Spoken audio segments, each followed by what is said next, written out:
Hello guys! So for today's video, ako ay nag-crave ng ham and egg sandwich. At syempre, pang malakasang seafoods. Ayan, at mag-prepare na tayo. So yun, nagluto lang ako dyan ng ham and egg. So hindi ko na na-video yung egg. And after maluto ng ham, naglagay lang ako dyan ng butter. Ayan. At pag natunaw na yung butter, nilagay ko na yung ating bread. At yung bread, nilagyan ko yan guys ng mayo. Ayan, bago ko nilagay yung ham. Then, isa pang patong ng bread. Then, mayo again. And then, naglagay ako dyan ng cheese guys. Hindi ko lang napakita kasi tinatamad ako. Cherries. Ayan. At naglagay na ako dyan ng egg. Ayan. At isa pang patong.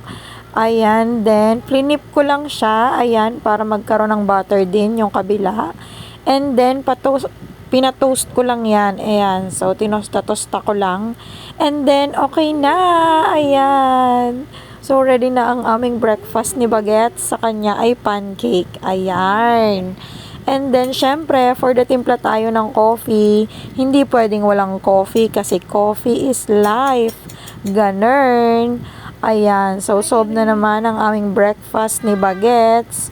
Ayan. So, nag-enjoy naman ako kasi nag-crave ako niyan. So, masarap naman siya. Ayan. So, favorite to ng aking mga kapatid, pati ng aking asawa. Ayan. So, gustong-gusto nila yung ating ham and egg sandwich. Ayan.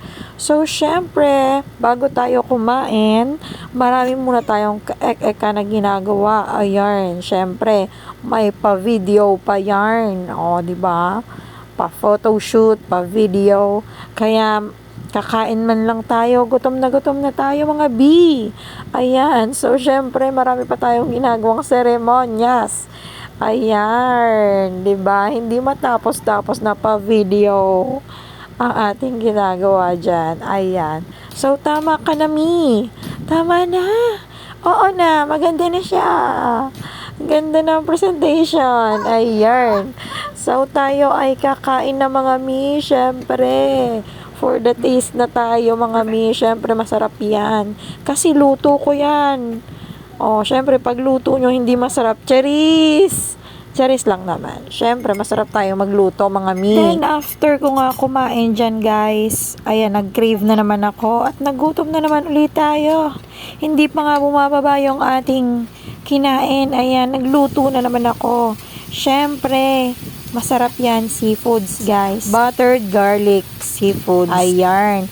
So, yung seafoods na yan guys, binigay lang yan sa amin. Ayan. So, syempre, niluto ko ulit. Sayang naman, di ba? Kasi naman itapon, mahal-mahal ng seafoods. Ayan. So, syempre, for the luto tayo. Ayan. So, pinasarap ko lang siya. Pero masarap na yan yung binigay sa amin. Syempre, pinasarap ko palalo. Ayan. So, kain ulit. Syempre, dahil RD tayo ngayon, rest day ni Inday. Syempre, lafang maghapon, ganon. Hanggat tayo ay ma-high blood, cherries. So, syempre, kinain ko yung hipon, guys. Nakailang hipon ako dyan. Diyos ko, Lord. Grabe yung naramdaman kong lula. Talagang, Diyos ko, Lord, akala ko ma-high blood na talaga ako dyan. Grabe, ang sarap-sarap niya. Bakit kasi pag mga masasarap, bawal. Actually, pinigilan ko lang talaga yung sarili ko. Ang dami-dami pa niyang natira. Konti lang yung kinain ko kasi talagang pinipigilan ko yung sarili ko kasi nahihilo na ako. Mag-isa lang kasi ako dyan. Tapos yung anak ko, kami lang dalawa pala. Ayan, so kami lang dalawa talaga. So marami akong niluto. Nagluto pa ako dyan ng tilapia pero wala namang kumain. Kasi ako lang nga yung kumain. Yung anak ko, kinain niya rice and yung tilapia na prito. Ayan, so ayaw niya naman yung mga seafoods na yan na niluto ko. So, ako lang ang kumain yan, guys. Ayan. So, marami pang natira kasi pinigilan ko nga yung sarili ko. Ayoko namang mamatay ng maaga. Cherries lang. Baka ba naman, syempre, pigil-pigil din. Tumatanda na tayo. So, yun lang ang ating lamon serye for today's video. Thank you so much, guys!